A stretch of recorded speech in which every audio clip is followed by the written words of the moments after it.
Welcome to my channel, The Magic of Java. This is an extract from my first book, The Green Queen from Java. It's a novel, it's a tale, a yarn intended to entertain you. Yes, it does reflect my experience of falling in love with Indonesia, my experience of falling in love with an Indonesian lady, and my increasing awareness of the paranormal and black magic. Or some might like to say my descent into madness, but it is just a novel. Any resemblance to real people is completely unintentional. Yes, it's based on my experience, so yes, it's based on people I've met and know, but amalgams or caricatures of them. I do mention real people and real-life celebrities and hope that they, along with anybody who believes they've identified themselves, will forgive me.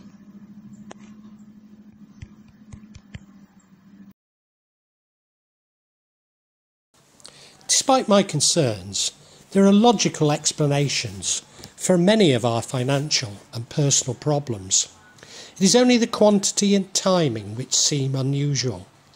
In the West, we would simply write it off as incredible bad luck. When one is suffering from such luck, even everyday irritations add to the evidence of misfortune and one's sense of fatalism and depression.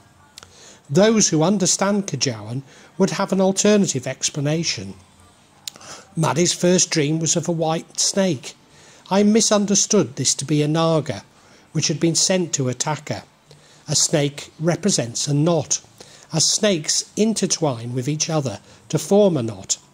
These knots are problems, generally financial, which you seemingly cannot resolve. Rarely are they serious, and when resolved they seem trivial, but your loss of power is the important part. Maddie, however, tells me that a white eel is a spiritual guide, so if this was an eel, the meaning is more worrying. However, she was adamant that it was a snake. My problems, haunting me from the UK, were that my refocus on Southeast Asian markets failed to cover the lifestyle of my UK family. In settling my affairs in the UK, the tax office noticed 2 mistakes they had made, but I had needed to leave and I had to choose between paying them over 1 year's budget from my savings or becoming an international fugitive. Then there were a number of problems arising from the final days in the UK. My father had been in hospital with a broken leg, and my already tight and chaotic schedule became impossible. All was not helped by spending half of my last day in the UK being passed around India as I tried to cancel my telephone account, with each Indian I spoke to attempting to locate Jakarta on their database of UK place names. My wasted half day meant that I had to write to all other service providers, but the electricity company conveniently claimed not to have got the letter I had sent to them explaining everything. Some 2 years later continued to debit me for electricity in a country I no longer live in. A credit card company got my letter saying that there was a UK address, but I would not be picking up mail from it, and simply transferred me to this UK address. They also conveniently missed a request to downgrade my card to a cheaper one on the same letter.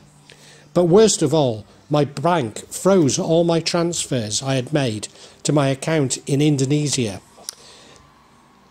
without telling me, so I was busily sending money to myself which never arrived. It became so serious that my family were a month away from starvation. Finally, delays in disposing of my UK assets, principally my old office, caused in part by communication difficulties between Indonesia and the UK. Needless to say, Manchester City Council continued to charge me council tax even after it had been sold, the office had been sold. Nevertheless, These knots are slowly untangling, meaning that Pa RT will now be facing knots of his own. For some time now we have been aware that he and Ibu RT are abusing their position as kampung leaders, asking us for money for fictitious improvements or activities at the Mashola. So we have been financially contributing to a Dukan who is trying to kill us, Sahir. Certainly before Ramadan, when he gave us a proposal asking for contributions towards the Mashola, which is being converted into a Nahandatul Ulama Masjid for Ramadan, I took the contributions to the owner, Tukung, of the nearby Warung, who was an imam at the Mashola, and he seemed to know exactly why I had come to him and not given the money to Pa RT, as I was expected to do so. This feeling was reinforced when Tukun Warung delivered a proposal for Korban and not Pa RT, as was normal. I should explain that to a Sunni, an imam is a little like a lay preacher, so especially at a Mashola, there will be many imam, with the role taken by whoever is the most appropriate at the time. This lack of formal structure and hierarchy being one of Islam's most attractive features to me. The lack... Let me apologise at once to all feminists, and indeed all female readers. I should have said the most appropriate male, as this is normally a male-only role. Despite it being a male-only role, a significant chunk of the Turkish budget for vocational education is spent on training female imams at Imam Hatip schools, a small proportion of whom are anxiously received in Germany. No sooner had I finished writing this when a large number of police arrived outside our home. One of Ibu RT's brothers had been caught selling crystal meth, an extremely serious offence in Indonesia, especially for foreigners, which of course he is not, although he is Chinese-Indonesian and not a pribumi. However, we heard that for $4,000 he can avoid a jail sentence. I'm not sure how he was fined prior to going to court, but then I'm no expert on the Napoleonic Code and how it is interpreted by the police. His oldest sister asked if she could borrow $2,000 from us, which I could find by moving money around my now unfrozen bank accounts. But I knew that there would be no intention whatsoever of repaying me. This would only make me resentful and angry, making matters worse for us and easier for our tormentors. I therefore contributed $100 towards his release and felt content in my pre-Ramadan zakat. Around 10 weeks after his release, presumably the family having contributed the additional $3,900, he was caught for what I now know to be the third time. But I cannot see anyone's generosity stretching this far. Near the end of this tale, this was to repeat itself with some friends of Andy, another brother of Ibu RT's, who had taken to meeting outside our house. The issue with the police was a premonition I shared with Maddie, which he thought was preposterous, and has just commented, "You were right," again. Premonition is an appropriate choice of words, with revelation and divination having too many religious connotations. Although I do use the words revelation and divination, but I do not seek to imply any special relationship with God. Often some things just come out of my mouth without thought, and I can appreciate why some people enter a trance and claim that others are making them. But mine are much more mundane. It's just like talking without first having considered what you're saying. In my experience, the more far-fetched they seem, the more likely they are to come true. A little later that evening, my son contacted me. He seemed much better and had become vegan, which is a Kajawan fasting technique known as Geru. He claims it has helped, although I later found out that he must be worse, as he has left university for the second time. Earlier that week, my bank appeared to have sorted my inability to transfer funds, so 2 knots have already been undone. Later, issues with one of my credit card companies resolved, as was the issue with my bank over my tax status. Are these events coincidence? Or are the knots returning to the sender and his family? I don't know, but once again the coincidences are so strong. I certainly have very strong feelings that things are about to change again. Although we're a long way from the 200-day anniversary, maybe it's related to Ramadan, which starts shortly, and that this is the change I believe will be very positive, although maybe not the end. Before we had reached 100 days of torment, I had sensed that we were already winning. Of course, if you use a military analogy, we're at wars, and sometimes we lose a battle. However, my feelings were somewhat proven by Pak RT's sister-in-law. I always used to go to the supermarket with Maddie, if only to help to carry the bags to and from the Bajai.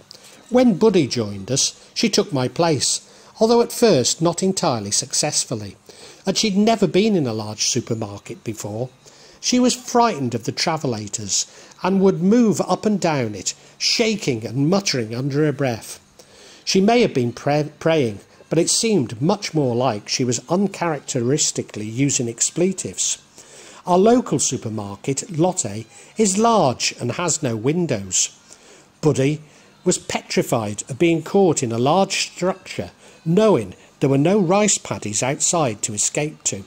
Supermarkets in Indonesia are never on the ground floor, always necessitating complex negotiations with trolleys on travellators, lifts, and finally stairs to get to your car, taxi or bajai. Worse still, Buddy could not steer the trolleys, something we're all afflicted with from time to time, but she would bump into every aisle and an alarming number of fellow shoppers. But that's all in the past. Buddy is now an Ibu Jakarta and takes it in her stride and loves going shopping with Maddie, although she would not venture outside without a jilbab, making everybody assume that she is our maid, which of course she is, but she's also Maddie's sister, which nobody ever considers. With Buddy back in Gunung Kidul, I sometimes go with Maddie again to the supermarket. But to forget our problems, I started on playing an online game, for some reason choosing the alias near Rural Kidul to play. Being me, I quickly became addicted to it, my need for routine coming to the fore, and on this particular day I didn't go. Maddie had not walked far when she came across Pak RT's sister-in-law. Not long after we had moved into the kampong, the sister-in-law had taken out a loan in Maddie's name, even though it was administered by Pak Ane. So Maddie distrusts the sister-in-law, although her husband, Andy, is a lovely man. Andy repairs motorcycles on our gang. Indeed, Andy is everything his sister and brother-in-law should be, providing advice and connections to services vital to our neighbourhood. Maddie took Andy's wife to Lotte and bought her weekly groceries, even buying clothing for her family. After the small talk, she explained that since before the new year, a cloud seemed to engulf their home. They live with Pa and Ibu RT, necessitating Ibu RT to make calls to the Dukan outside and down our gang. Pa and Ibu RT had been very ill for months. Nobody could work out what the problem was. They were ill-tempered and there were frequent arguments. So it would seem that after each attack, Maddie and Buddy, after each attack on Maddie and Buddy, Ibu RT's ancestors had returned to her and Pa RT and harmed them far more than we were being harmed. Of course, we cannot wish this and need to show compassion, not triumphalism, but relief is an acceptable response. If only we had known this earlier, we would have been much more positive, which by itself would have meant even less damage to us and more to them. whilst Pa RT has just started to keep chickens, as they will be affected first when the spirits possessing us return to him. Equally interesting was when Maddie dropped into conversation with Ibu RT that she regularly saw Ma and also a baby in our house. After this, I believe that Ibu RT stopped being active in our torment. Ibu RT seemed to realise that her own mother was protecting us and said that the baby was her brother who died shortly after birth. We have long since known that apart from Su Chung, a child was attacking Buddy and Maddie, so it was not the young Chung as I had imagined, not least as Maddie had dreamt about a baby. Possession by a child is less worrying than an adult, although like the kitten in the bag, they can cause harm. They need to be shown love, encouraged and spoken to like a child, even played with. The biggest problem is that they don't always understand and require a little more patience. Some 18 months later, I realised that the ghost of a baby, Tuyul, is sent to steal money. So Maddie's dreams were a warning that people were trying to defraud us. Every time we visit Gunund Keedle, Maddie stocks up on Javanese food from the market, especially tahu, tofu, which has more taste, is sweeter and less water than in Jakarta. We always joke at Jogja Airport about security opening my bag, expecting to find souvenirs and dirty shoes, as they would in any bule's bag, to find it full of tahu, just like an Indonesian. Then one day they really did inspect my bag, having identified some suspicious unrefined salt, intended for cowlick, but used by everyone in Gunung Kidul for cooking, although we use it to protect our home in South Jakarta. The poor guard looked deflated, as he is in line for the Bintang Bayangkara, the highest award for actions leading to the execute of foreigners in Indonesia. On returning to Jakarta, Maddie then distributes the tahu around the kampung. The strange thing is, when she went to Muni's home, he couldn't stop shaking when he saw Maddie. It was the same reaction Muni had on finding a human skull when digging the foundations for his new home. Not unheard of in Chinese areas, and almost certainly one of Ibu RT's ancestors. Muni was so disturbed by the skull that he went back to Solo for a while, presumably to visit a dukun in Java Tengah, always translated as Central Java, but more correctly as Mid-Java. Shaulat and Al-Quran recital constantly play from Maddie's karaoke machine, but when she turns it down, we hear the same coming from Muni's, like a delayed echo, despite him never going to the masjid and his wife being Catholic. What could this mean? After the interregnum of 100 days, and I had confronted Ma and Su Chung, Ma had not been in our house, and Su Chung is no longer hiding in our bathroom, but his attacks continued for a short while. I can only talk to Su Chung when he has possessed Maddie, and now I am always respectful, speak to him as an old friend, and not commanding him as I once did. He has admitted that we've already won, but his crazy son-in-law keeps sending him, despite his reluctance to enter our house and attack such resilient targets.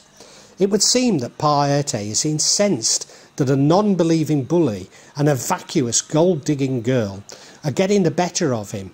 He will not give up until he is incapacitated or dies, an observation repeated to Budde by the various Dukan and Pa Ustad she now depended on. But of course, we have to remain compassionate towards Pa RT and forgive him. Pa RT probably also believes that Maddie has used black magic to trap me, Jodho, and therefore that she should be susceptible to his black magic. Our home will multiply rapidly in value after the MRT is completed, and should Maddie die, he may believe that he can take our house when I am deported. But the house is in Widati's name, and that he doesn't realise that I have nowhere else to go, and am nothing without Maddie. Most Indonesians, and particularly politicians, believe that when the last rupiah has been squeezed out of a bulle, that the bulle can return home where they will be given a house and enough money to live well. Recently, a 50-year-old Englishman has been found sleeping rough in Jakarta. His wife had thrown him out of her home, which presumably he bought, but because as a foreigner he cannot be named on the title. Also, he had no income, as he could not access his pension, which was being paid into his wife's bank account. Maybe he had been unable to open his own in Indonesia. The police told the reporter that there was nothing they could do, as no crime had been committed. This is almost certainly true, but when they say no crime has been committed, they of course meant by the foreigner. In other words, he had not yet infringed his immigration status, and so could not be deported. Although his wife worked in the immigration office, that is only a matter of time. Of course, it would not enter the police officer's psyche that his wife had done anything wrong at all in making this poor soul destitute. In any case, they would believe that he would be much better off in England. The recent rescinding of many Westerners' work permits effectively deports them, as their residence would be linked to their work status. Most of these deportees will be welcomed back to their companies and allocated roles either in their own countries or other more accommodating countries. But a small proportion, some known to me, have lost their livelihood, homes and futures, including some like myself with Indonesian families, such as my friend Oscar.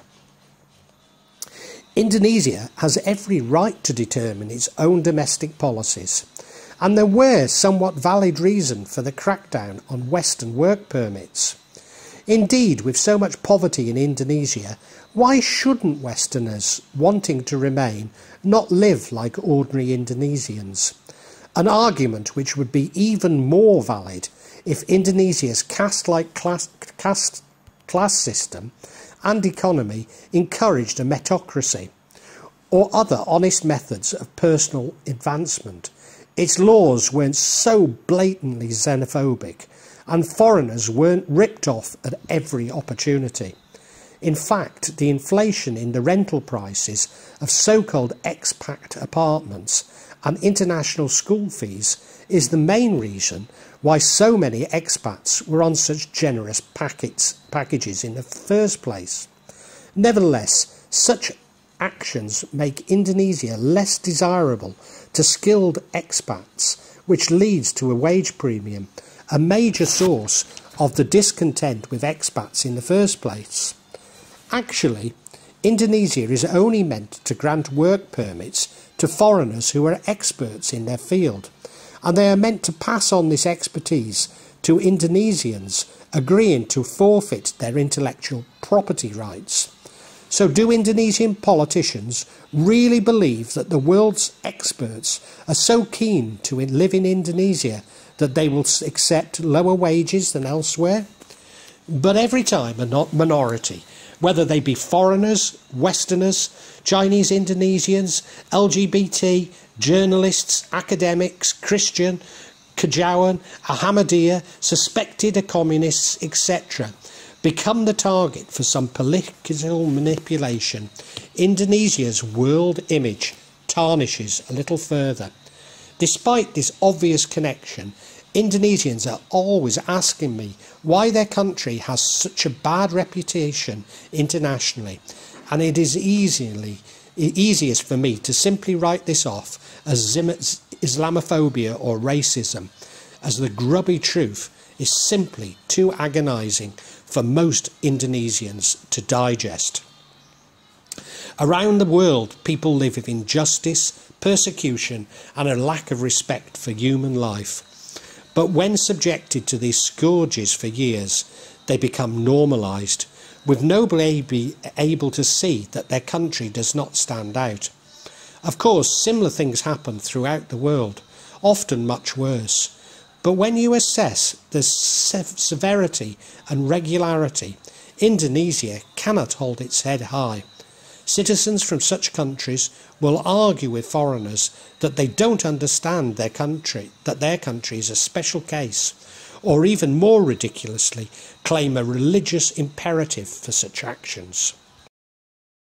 Pak RT recently told Maddie that she looked well and tapped her on the shoulder 3 times. Apparently another sign that he is targeting her with black magic. Although always clean, our home, when under major attack, it now seems to get far more cockroaches than we normally would. More benignly, we also found some small frogs in our kitchen, never seen before, and insects only found in Gurunkeedal. Apparently signs that Sunan Kalijaga is working on our behalf. Pak RT is already including me in the attacks, but apart from poor circulation, all I get is a warm left arm and arthritic pain across my shoulders and lower back as Uncle Norman fights off the attack. After all, as Pak RT, he has all the personal information about me to launch an attack. Maddie makes me take a daily foot bath of rice water, salt and garlic, which appears to help my circulation.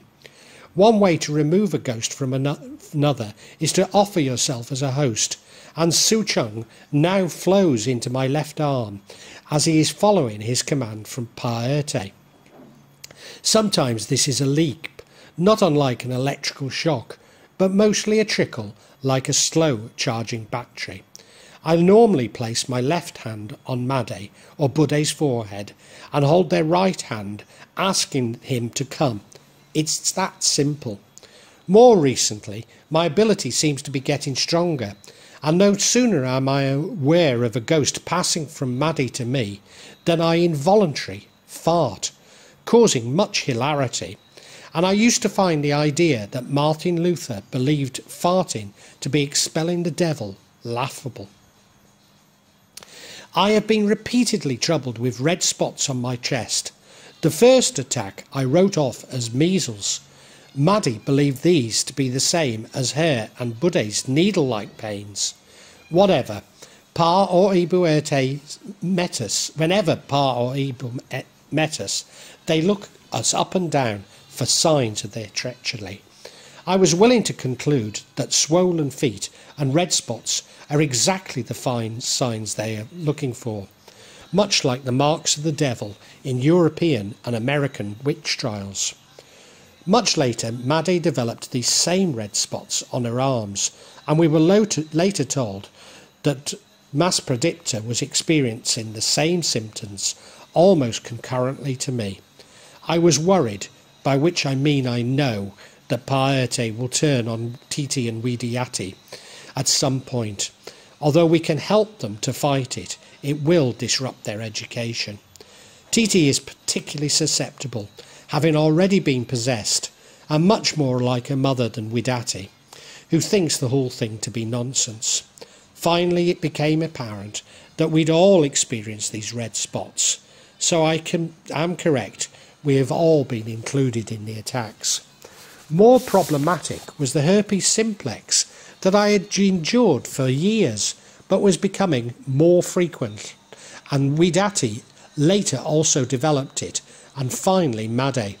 As my outbreaks are on my foot, I had to abandon visiting the masjid and perform shawlat at home, albeit only partially, as the resultant rheumatism in my leg makes tashahhud impossible and sujud difficult. Maddie won't kiss me, believing the herpes on my foot can be spread by kissing. No prizes for guessing who told her this.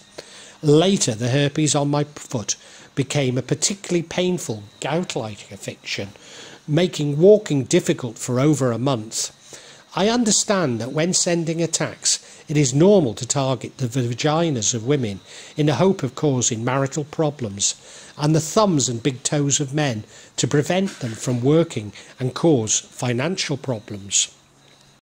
Such fears about my health were a part of one of Maddie's dreams, in which a man, probably used to sleeping rough, attempted to poison her, but she would always manage to find somewhere higher than this man. He said that if he couldn't kill her, he would kill me. Maddie said she would kill him first and chased him away. A further recurring dream of Maddie's is that Ibu RT is throwing peanuts on the roof of our house. Apparently this represents her sending ill health to us. Although nothing like as sinister as Maddie's, I'm having strange dreams. Mine mostly concern some form of crime. A recent one being that I received an 8-year sentence for murder in self-defence. One dream has me in a jewellery shop at night. I assume I had broken in, but far from wanting to take jewellery, my concern is how to escape without being caught. I reach for the door handle, which opens without any alarms going off. Was this a test of good and evil paths? Certainly since the dream, I started selling agate rings, sometimes even on street corners to passers-by. These dreams coincided with me sleeping with a small Chris under my pillow, so may only be loosely related to what Pak RT is doing. Or was it a message to keep things simple and look for solutions closer to hand?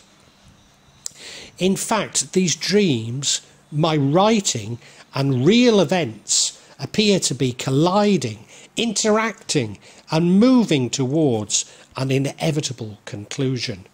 My dreams appear to be testing me in order to determine the exact nature of this conclusion.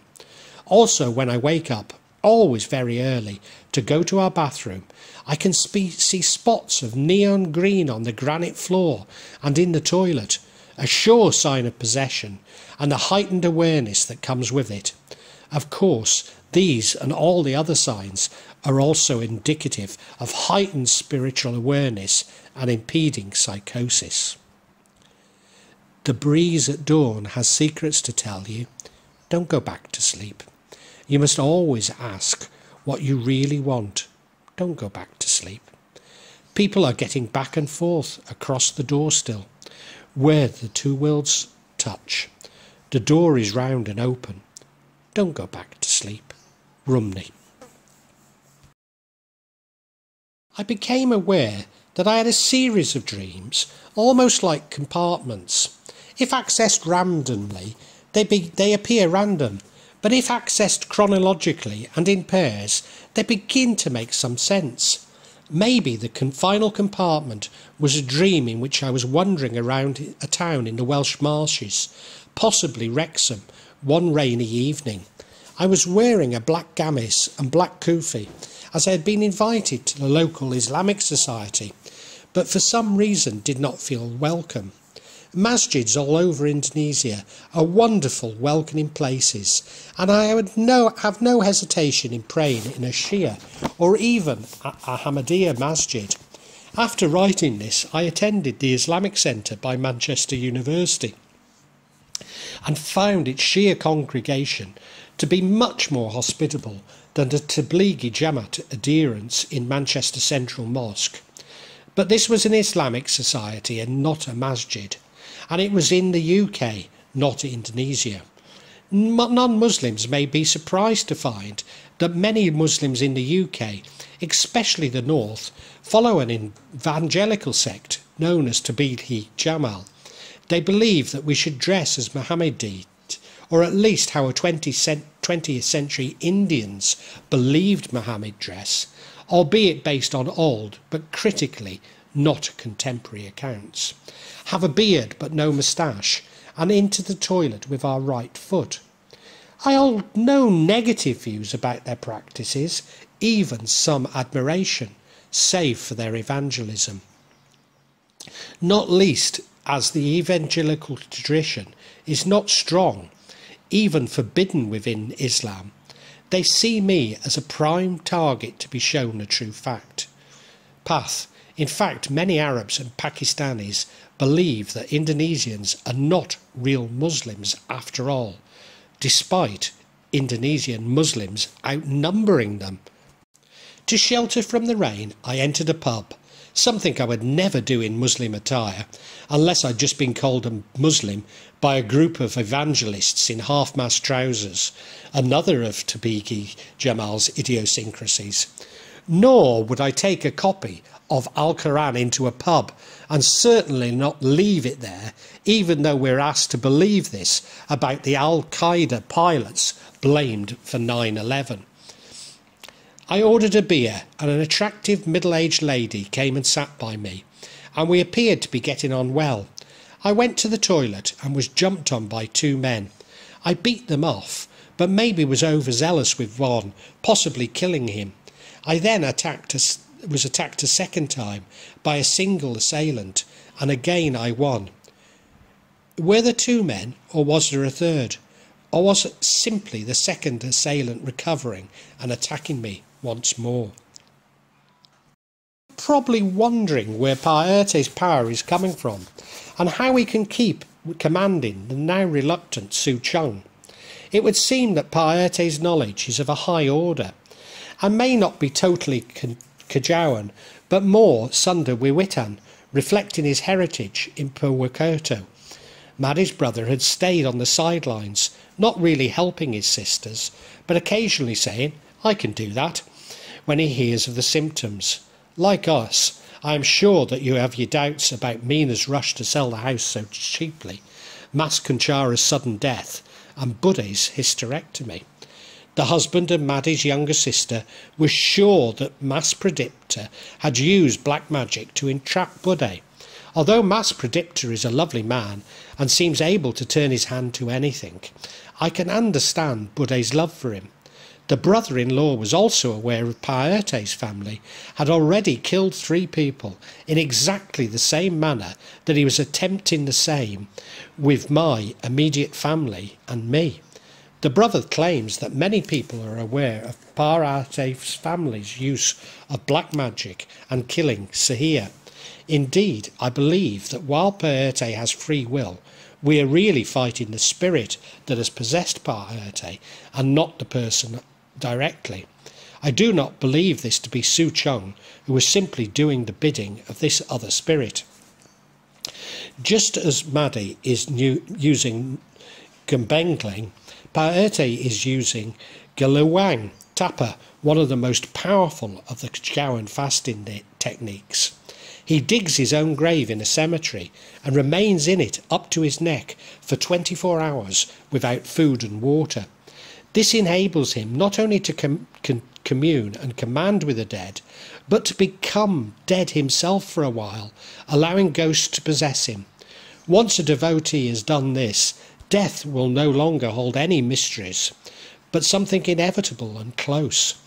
Pak RT had previously told Mas Pradipta that despite spending his nights in prayer, required for making black magic spells, and many in graveyards, he could not understand why his family remained in poverty. As Maddie was quick to point out, if he actually spent his time working, his family might not be in such a dire financial situation. But of course, Pak RT believes that he is above menial work. Each time he uses Galuwang Tapa, his power multiplies, prolonging the struggle, the aim being to slowly kill us, Rapu. To a degree, Indonesian males' insecurities, arrogance and addiction explain Pak RT's persistent use of black magic against us, despite his wife having begged him to stop. As I have indicated, I am fearful for Titi and Widati. Ma sometimes comes back to our living room and occasionally Su Chung in her bathroom, although spends less time tormenting Budde, Maddie and I. Su Chung was aggressive once more and had threatened to attack Titi and Widati, but I reminded him that his power over us was limited. Or was this simply a warning from someone who was now becoming an old friend? Well, I hope you enjoyed this chapter. By all means, feel free to comment on it, including criticism, as that's the only way I can improve. Now, I really do hate it when channels keep badgering you to subscribe for them, but I suppose it does tell you when I'm going to post new chapters. I'm aiming to do this every week to 10 days, so it might be a good idea to subscribe if you want to. But thank you again for listening.